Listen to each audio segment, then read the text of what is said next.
the ship of Theseus. It's an ancient thought experiment to help us think about what it is that makes things what they are. So I want you to imagine with me an old wooden ship. Maybe it's a cool pirate ship, maybe it's a sailing vessel, whatever it is. It's got lots of wooden planks and lots of parts. And so this ship, it goes out to sea and then it comes back in to port after a year or so, and they notice that a board has begun to rot. And so they replace the board with a new plank. And then the ship goes out and it comes back in. They do some more repairs, some more replacement. It goes out, it comes in, it goes out. And after a while, you get to the point where every single part of the ship has been replaced. And there is no original material left. So here's the question. Is it still the ship of Theseus? Now, of course, the paradox gets even deeper, because now imagine if you took all of those old parts and you restored them and you reassembled them into a second ship. Well, which one would be the real ship of Theseus? Would it be the ship that's made out of the original material that you just built? Or would it be the ship that's been sailing but is made out of new materials? I don't really have an answer to this thought experiment. It's been around for a long time. Good morning, I'm Pastor Tully, and this is episode 0 in our series on the Apostles' Creed. Now, this thought experiment, this paradox, it has a lot to do with the history of the Apostles' Creed, because the Apostles' Creed has been around for a long time, and over that time, it's been changing and morphing, and words have been added, and new meanings have been understood from it. And so what's the original Apostles' Creed? What's the real Apostles' Creed? Is it the original collection of words that's not quite the same as what we say today? Or is it the earliest version of the Apostles' Creed that is the same words that we say today? That's what we're talking about, the history of the Apostles' Creed. Before we really get into it, let's do some definitions. We have 2 words to define today. The words are Latin and Greek. And of course, these 2 words refer to 2 ancient and important languages. Latin being mostly a dead language, and Greek being very much an alive language. These were the languages of the Roman Empire.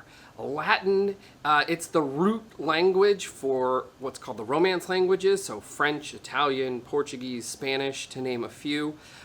Greek, it's the language of the New Testament. This was the language, because of Alexander the Great, that was brought to the area that we call Israel and Palestine, and this is the language that the New Testament, the Gospels, the Epistles, they're all written in Greek. I got a map for you.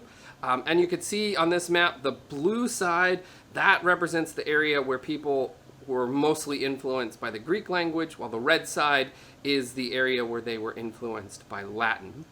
You can see on this map Rome very clearly, and then the other green circle, that is where Israel was located. And now I've highlighted some other really important biblical cities, like Corinth and Athens and Tarsus and Damascus. Many of the books of the New Testament were written to people and churches in these cities, in these places. And so if you look at an ancient map, you can still find these cities. I love maps. I could do a whole series on maps, but enough about maps. Let's get on to today's main point, is that the Apostles' Creed was developed over a long period of time in multiple places around the early church. So some of the highlights of the Apostles' Creed's history is the year 180 CE. That was when the Roman Creed was really first developed. And then we have the 2nd and 3rd centuries. That was when the line about forgiveness was added.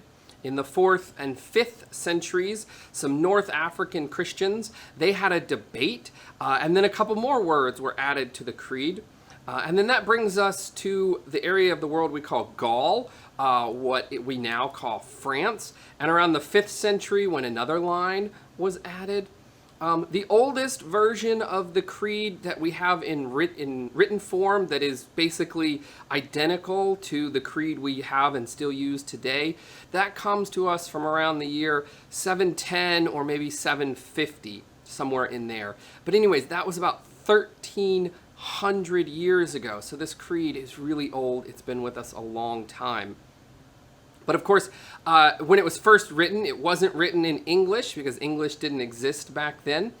So the English version that is in the Book of Confessions is from 1662. And this is the oldest version that I could find. Maybe you can find an older English version, English translation. This was from the Church of England, their Book of Common Prayer, which is like their Constitution, their Book of Confessions for the Church of England, also known as the Anglican Church or the Episcopalian Church. And this was 1662. That was about 50 years after the King James Bible was translated, to kind of give you some historical context. The other main point of our video this morning is that the Apostles' Creed, it's broken into 12 lines, 12 sections. And so I've been putting those in the description below, numbered 1 through 12. And those 12 beliefs are traditionally each ascribed to the 12 disciples.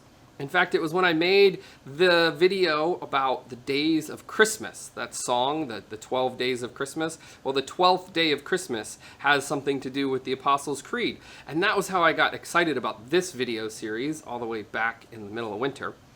But the truth is that the apostles didn't really write the Apostles' Creed. And the order that the 12 lines that the apostles go in, that they're sort of ascribed to, that was never really fixed in history. I think this came around about 300s, 400s. People started calling it the Apostles' Creed and ascribing it to the apostles. But we know from our history and scholars that that was never really accurate. Okay, critiques. My only critique with the history of the Apostles' Creed would, of course, be its name, the Apostles. You know, that's a group of people that most Christians are familiar with. We know who they were.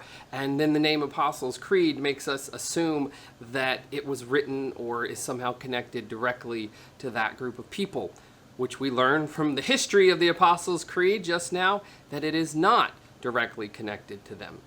My only other critique would be the number 12. And the way the Apostles' Creed gets broken up into 12 lines. I'm cool with breaking it up into smaller pieces, but the way it gets divided is not the way I would divide it. If I was going to divide it, I think I would do it in about 14 sections with maybe 22 lines. I've put that in the description below if you want to read it. But it would be really arrogant of me to think that I was a better theologian than the thousands who have come before that broke it into 12 sections. Okay, in summary, the Apostles' Creed is derived from the old Roman Creed. It has a long and winding history through several hundred years of church history. It's traditionally broken into 12 points, and so we are going to do 12 more videos, one on each of the 12 lines of the Creed. So stay tuned next week when we finally get out of the preface videos for this series and into episode 1, and we will talk about God the Maker. Okay, see you next week.